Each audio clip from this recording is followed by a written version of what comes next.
As they say, it is a new day in Ogbomoso land.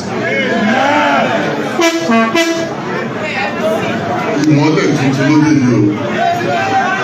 Ire tuntun ló dé yìí.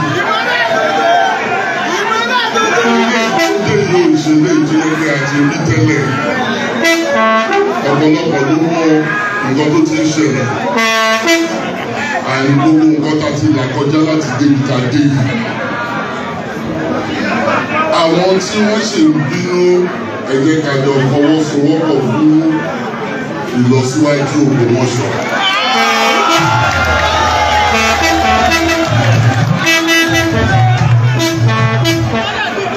Eléyìí Ọlọ́run ọba lókè ló ṣe.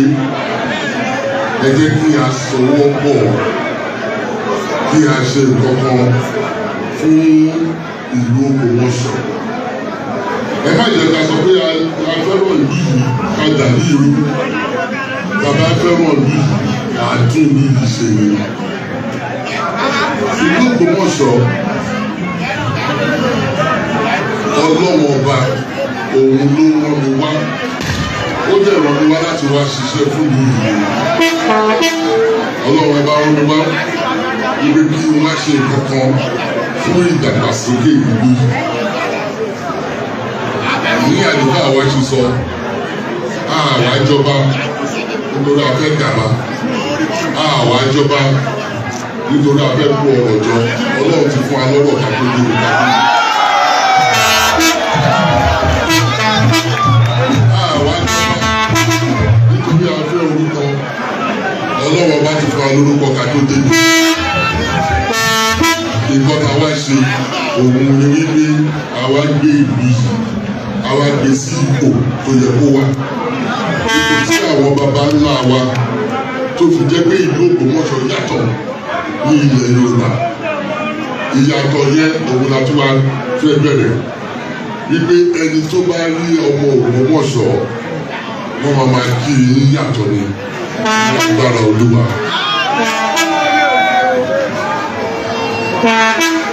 Iṣẹ́ táwa ṣe láti Ògbómọ̀ṣọ́, táwa ṣe l'Ògbómọ̀ṣọ́ ó ti bẹ̀rẹ̀ lẹ́nu ìlú. Iṣẹ́ ìdàgbàsókè ìlú yìí ó bẹ̀rẹ̀ lẹ́nu. Ògo ìlú yìí ó bẹ̀rẹ̀ lẹ́nu. Ẹ̀yin á rí pé ó máa yàtọ̀.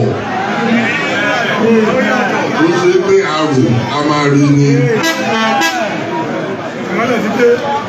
Ilé iṣẹ́ ó ń bọ̀ nínú yìí. Ó ń bọ̀ ní ẹgbẹ́jẹ́ ní ogun.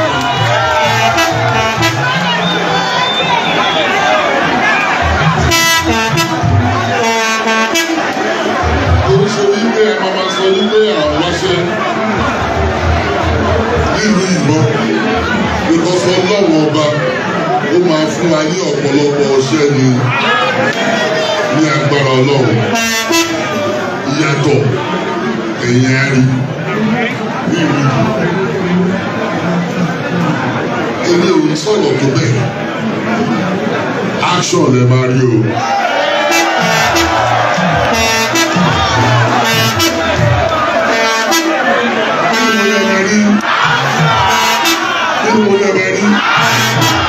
Action lẹ máa rí o. Ní agbára Olúwa. Ẹ̀ṣẹ̀ púpọ̀ iṣẹ́ láti bẹ̀rẹ̀. Ẹ̀jẹ̀ ká jọ sowọ́pọ̀ ní ìdàgbàsókè ìlú Ògbómọ̀ṣọ́.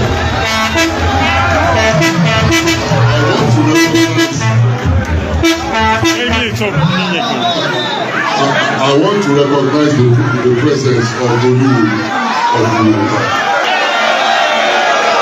Ọba Àfọlábí we are very very grateful. Ẹ ṣé.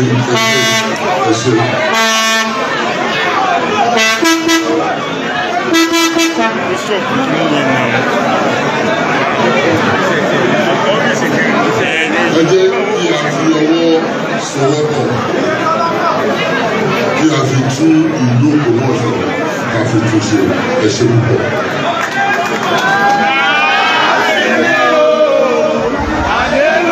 Ọ̀rọ̀ àkọ́sọ Ṣọ̀ún ti ilẹ̀ Ògbómọ̀ṣọ́ Ọba Afolabi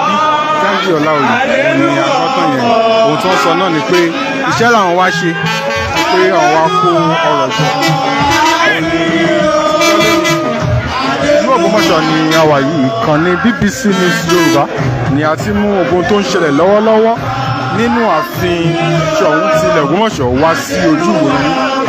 Ìkànnì BBC News Yorùbá ni a ti mú ogun tó ń ṣẹlẹ̀ lọ́wọ́lọ́wọ́ lẹ́ni ìwá sí